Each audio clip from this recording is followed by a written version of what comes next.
Welcome to the Arrive podcast, the U.S. immigration law podcast for Canadians. I am Jeremy Richards, and I'm here with my business partner and fellow immigration attorney, Christine Jurusik. Together, we are Richards and Jurusik Immigration Law, practicing U.S. immigration law from our offices in Buffalo, New York, and Toronto, Ontario. And we help Canadians to work and live in the United States. If you haven't already, please follow and like us on your podcast app. Subscribe to our YouTube channel, Richards and Jurusik Immigration Law, and follow us and like us on Twitter, Facebook, Instagram for regular updates on U.S. immigration law that we have created just for Canadians.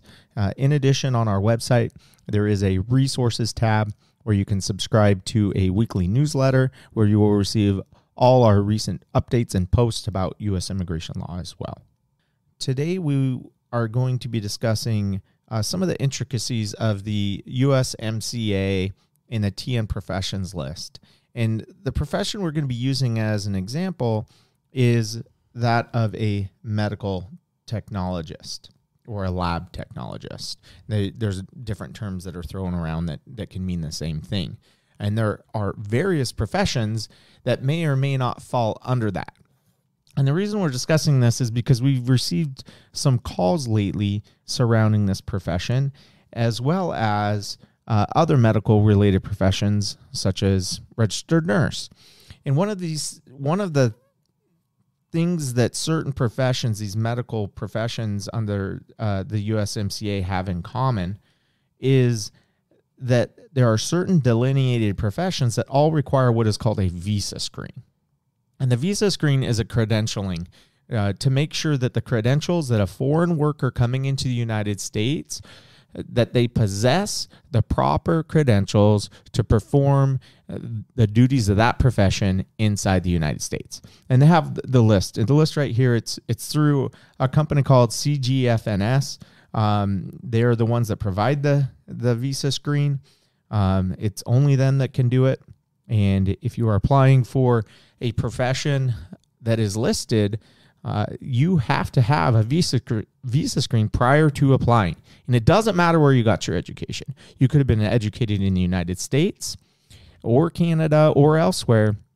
If you fall under one of these professions, you have to have that visa screen before they can approve your TN.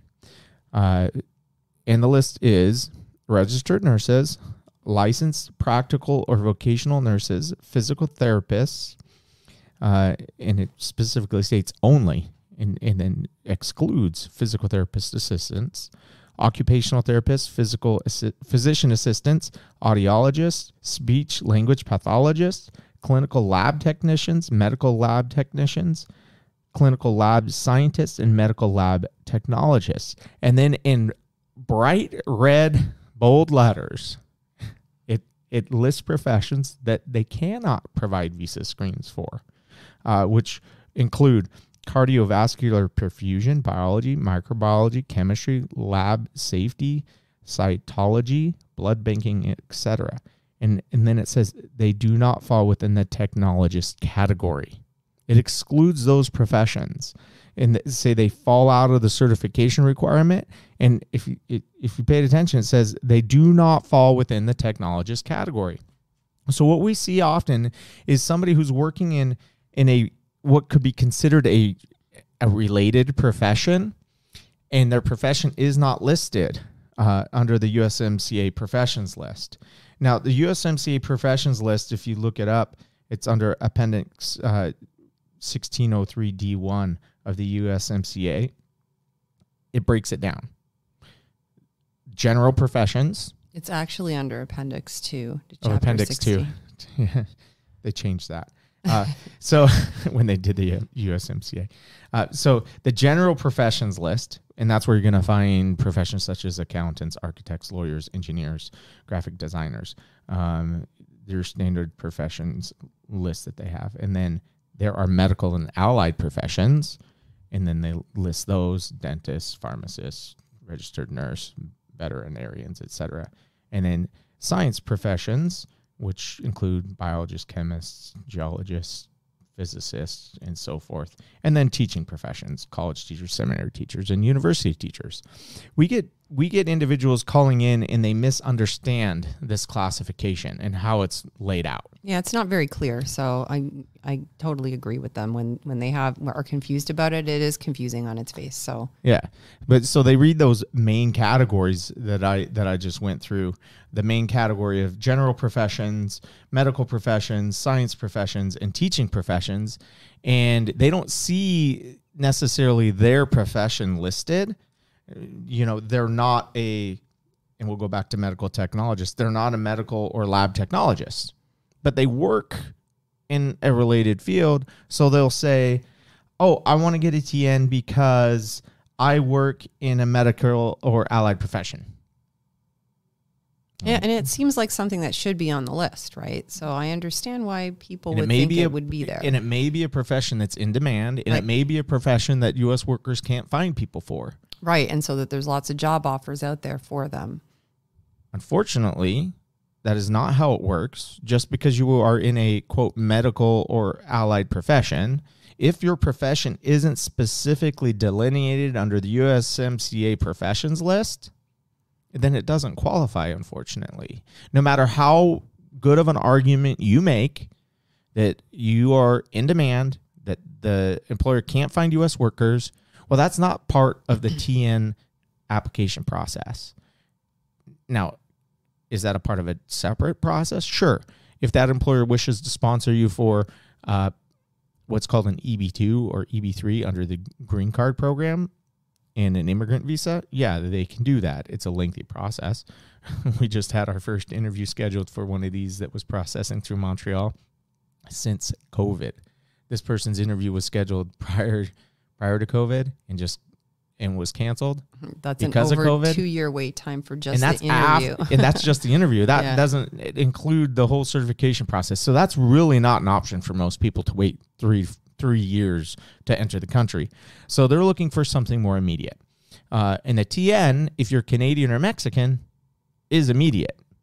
If your profession's listed and you meet those qualifications, you have the right paperwork, you can go to a port of entry and apply to today. Yeah, it's about as quick as you can get in immigration law, that's for sure. And you're on your way. Love USMCA for that. Love NAFTA and what it provides, because it provides that ease of transfer. However, it can be very frustrating if your profession isn't listed. So, for example, one of the cases that we had recently, and this was an interesting one, and one of the things I love about what we do is I learn stuff all the time. Learn about new professions and new things, and we're able to apply our expertise in different ways all the time. Yeah, I think a couple of weeks ago, actually over the last couple of months, I took a deep dive into nanotechnology and carbon nanotubes for a client. So, and they were trying to get a scientist approved, but they weren't Canadian, so we were going through a transfer process, and they had to show they had knowledge in this area. In order for me to explain that they had knowledge in this area, I had to pretty much understand the area myself. So we do get to learn a lot of new stuff, which is cool. Yeah, and that was a great success. USCIS challenged it, but after a successful argument, they got their visa approved, that was a great case. Now, the case in point here is a cardiovascular perfusionist who works in a hospital setting. What is a perfusionist? I didn't know what one was until you told me about it. So they work with doctors when they're performing surgeries dealing with the heart. So they keep the heart alive, is what I understand.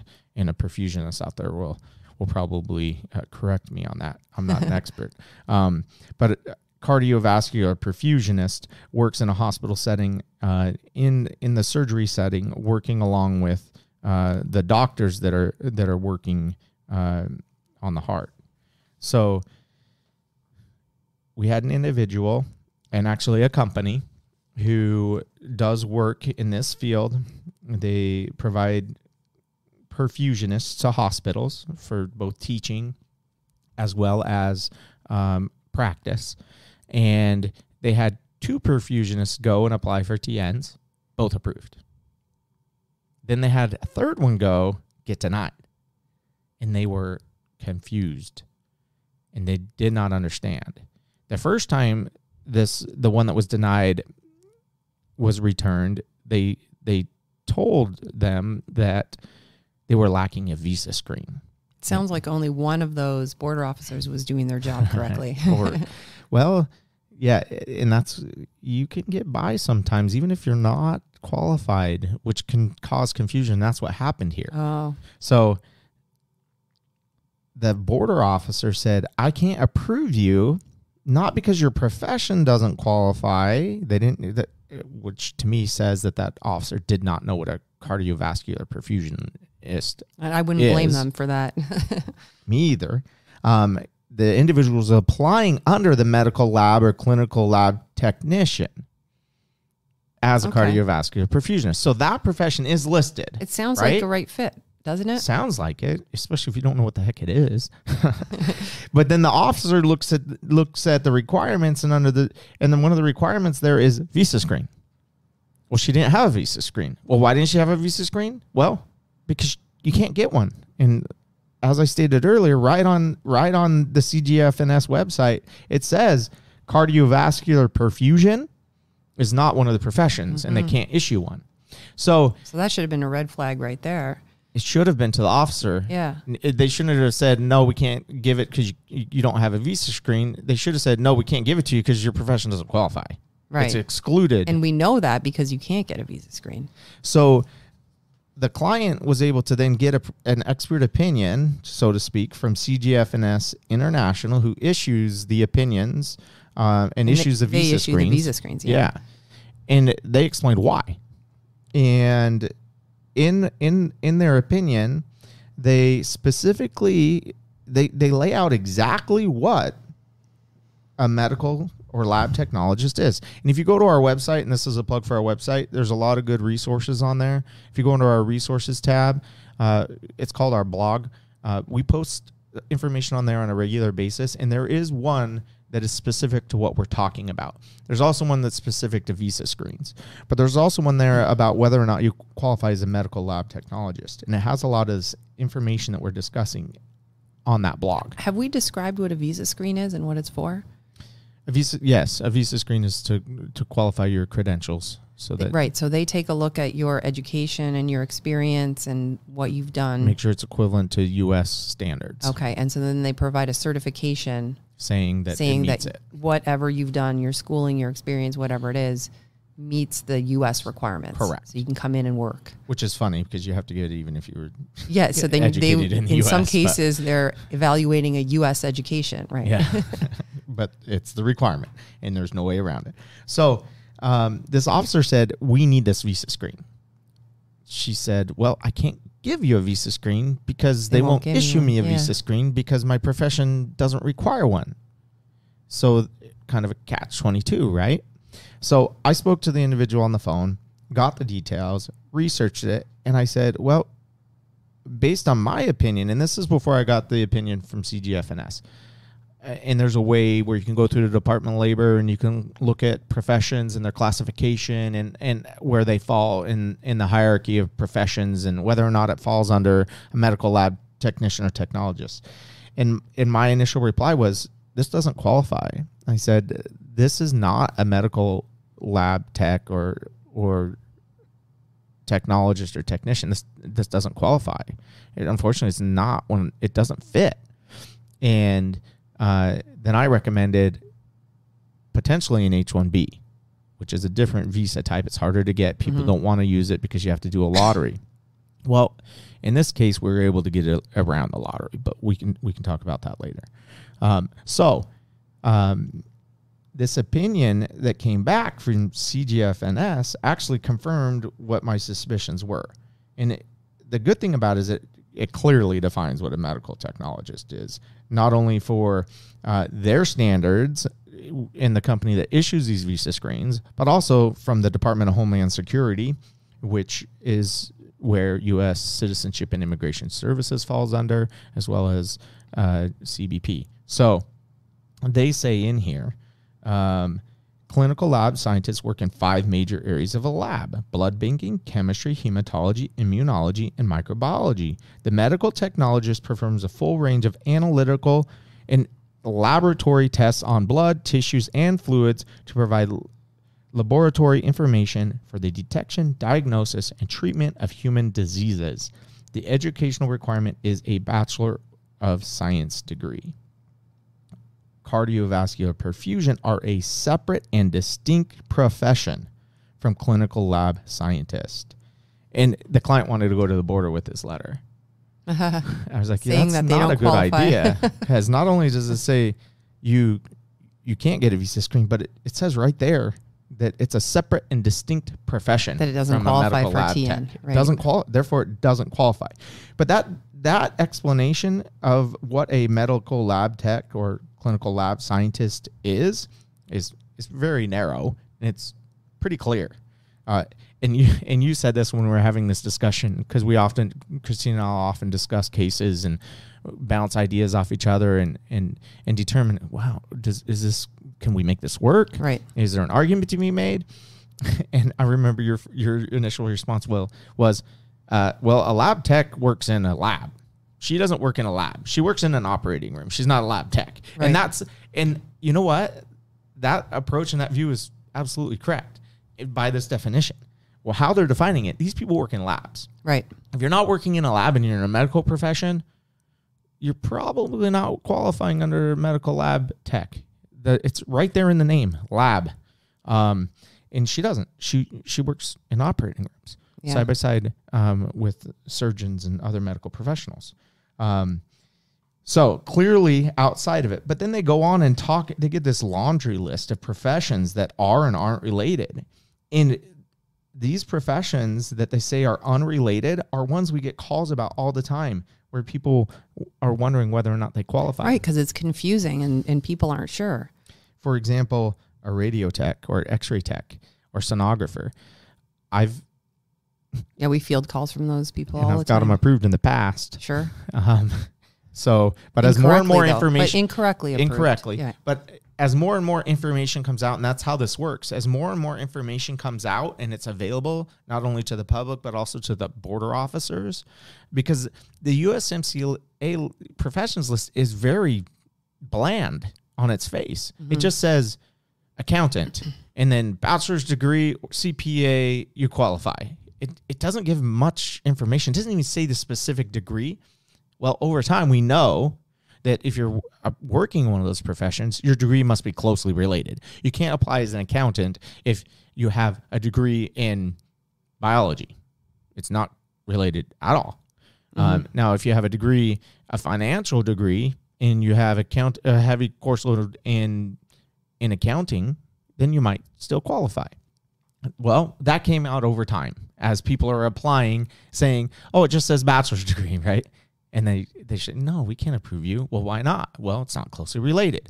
Well, over time, it has become flushed out. They've issued memos. Rules, they've issued memos and guidance and clarification on what does and doesn't qualify for each profession, and this is one of them. So, for example, medical assistants, respiratory therapists, medical records and information technicians, medical equipment preparers, biomedical engineers, respiratory therapy technicians, cardiovascular technicians and technologists, radiological technicians, medical sonographers, radiological technologists, pharmacy technicians, and surgical technologists do not qualify. Those are not medical lab technicians or technologists. Clearly separates them from the profession, saying not only can they not provide a visa screen for them, but they don't qualify at all. And then it gives a list of other ones that are related and would potentially qualify. And I'm not going to go over all of them on the list. It's quite an extensive list. But there are several that do fall under it. And if you're looking at this list they do provide, it says technologists in blood banking, technologists in chemistry, and cytogenics. These people work in labs. Phlebotomy technician. These people all work in a lab setting. So they all have that in common. And it goes back to that initial definition.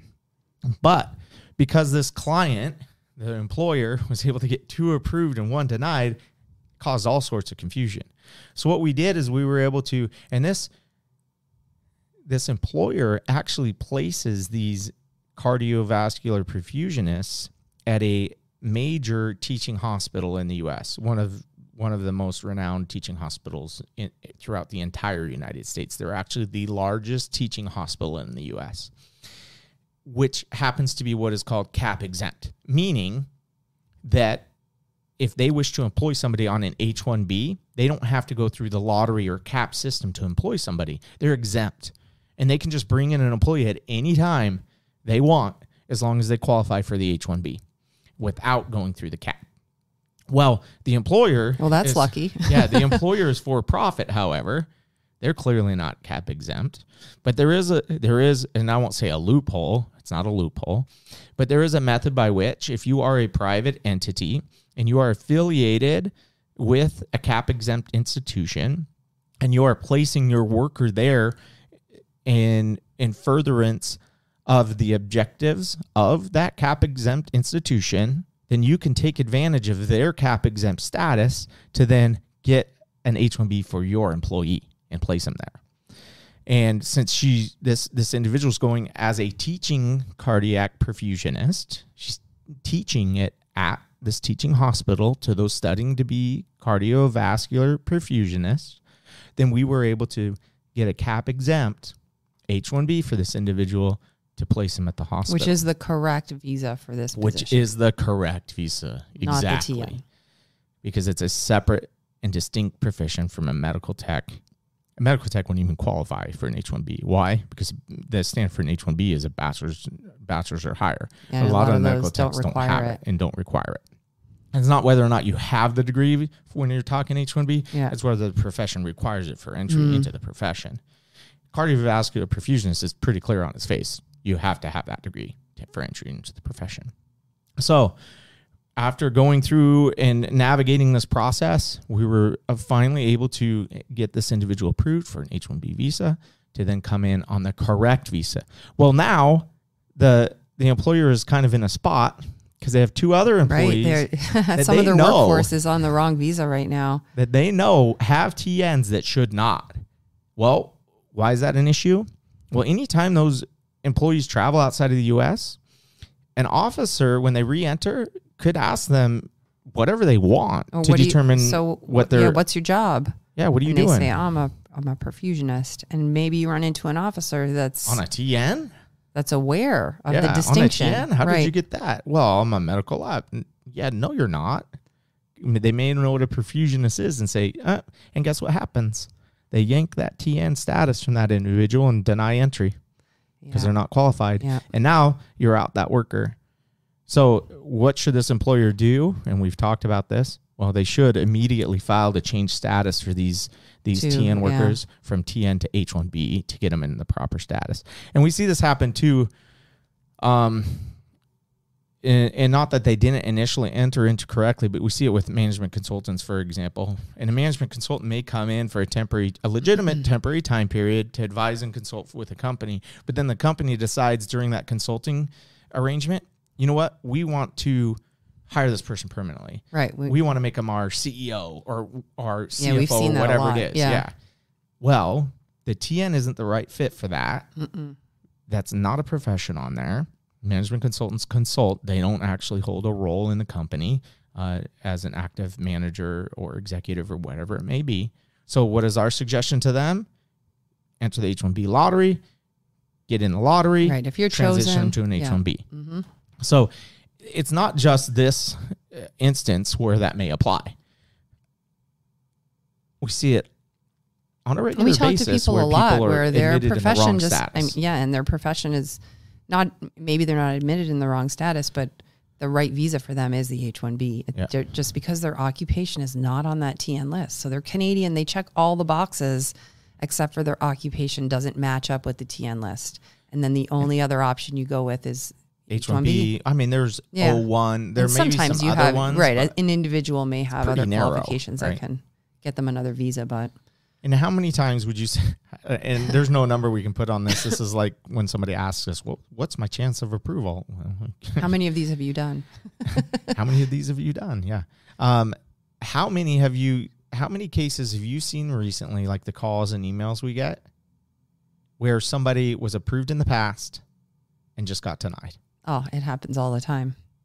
All the time. I would say far greater number now than pre-COVID. Yeah. Now that they, like some of the ports have implemented a interview, so you have to schedule an interview ahead of time, especially if you're coming through the Buffalo port. Right, so they can take more time with you and really dig into what you're doing and whether or not you qualify. Yes. So with that, we're seeing a lot more people refused, not just on a new application, but ones that have been on TN status for years. You're talking 9 years plus. They've been on TN, no issue. All of a sudden, they were refused entry. Mm-hmm. And they should have been. They should have never got that TN 9 years ago. They were correctly denied, yeah. And unfortunately, we can't take those cases. We can't help those individuals. And they just don't understand sometimes. And then, I'll send links to information and try to explain to them, hey, you were approved incorrectly.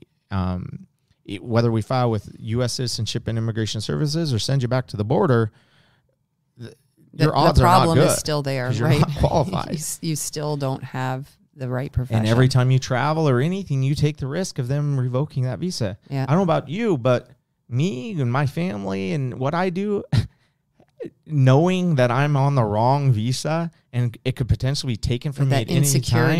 The insecurity of building a life somewhere where a foreign country. Yeah, where it could be taken away from you on your next you buy a house, trip a car. outside the country. Yeah, your kids are in school. So you got to be careful. So make sure before you apply for any visa that you actually meet the criteria, especially, TN where you're applying same day. It's very dangerous. It sounds appealing and easy because you can just show to a port of entry and make an application and get a visa and you're on your way. But at the same time, it creates a permanent record. And it's unfortunate that the risk lies solely with the applicant and the employee, and the risk on the employer is very minimal. There's zero, right? It's pretty much zero, unless they're committing fraud. But even then, the employer doesn't really have. Employer. The employee gets it there's all. There's not a lot of recourse, but the employee is the one who's flagged for future travel. So even your vacation to Florida could be impacted from a bad TN application. Yep. And I've seen where an individual was traveling with other people, right? And so you got to be careful who's in your car too. And you get flagged because you were with an unsavory person. And then every time you go in the future, you get pulled over. Yeah. Not because of something you've done, but because of something someone else has done. And because all the risk is on the employee, it's important to get, even if your employer doesn't have a process whereby they prepare an application for you through an attorney, we've seen so many times where employers use an attorney that's not familiar with the TN or just don't do a lot of them. It's valuable to have a TN attorney that knows what they're doing. Take a look at that. With Canadians. And prep you for the interview prior to going so that you know how you qualify and you understand the whole process. Yeah, that works with Canadians. I talked to a Canadian recently who was down in, I think, El Paso, Texas, and they were getting advice from an attorney who had never really worked with Canadians, only Mexicans. We know how to work with both, by the way.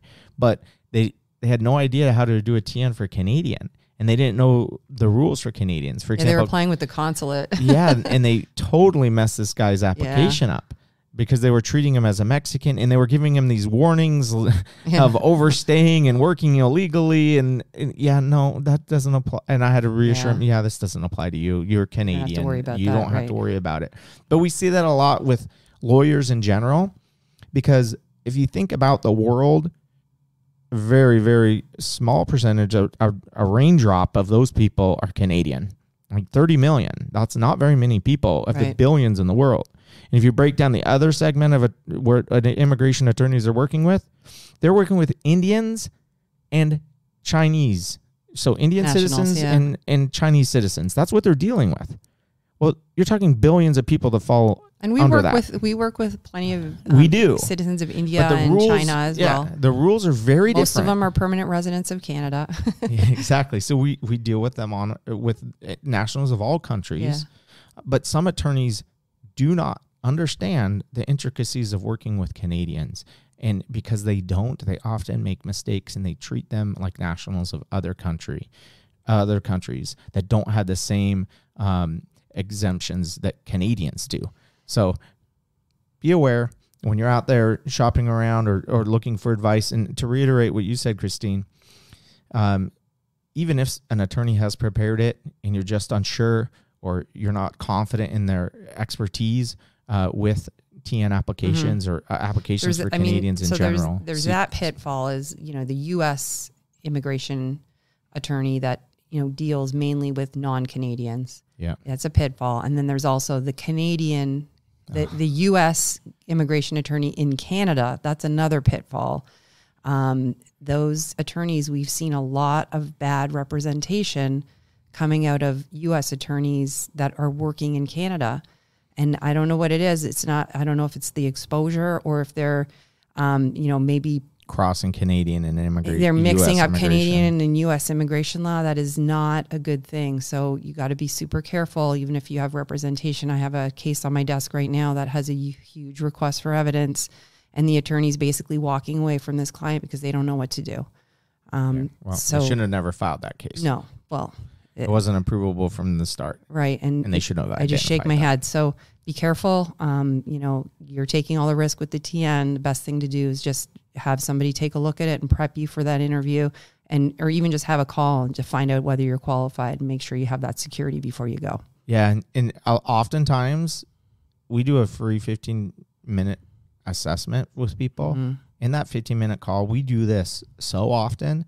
It doesn't even take 15 minutes most of the time. No. Usually within the first couple minutes, we can identify whether somebody's qualified or not, and it's worth their time or our time to continue that conversation. But if it is more complicated than that, or maybe you do have an application, we also review too. So we review other attorneys' work, and we do provide feedback on applications to make sure that they are approvable and give feedback and advice to correct mistakes. Practical too. Advice. Yeah. Like important information from people that do TNs every day.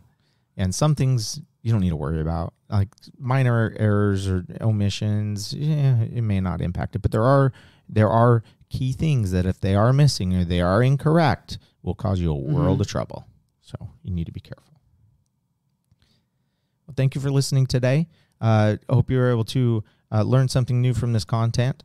If you haven't already, subscribe to the podcast for upcoming episodes wherever you listen to your podcasts, and check us out not only our website, as I mentioned earlier, for resources on the information we've discussed, but a lot of other information about U.S. immigration law. And you can subscribe to our newsletter. It comes out every week on there, as well as our YouTube channel, where we have very helpful practical advice on U.S. immigration law. Thank you for listening, and have a great day.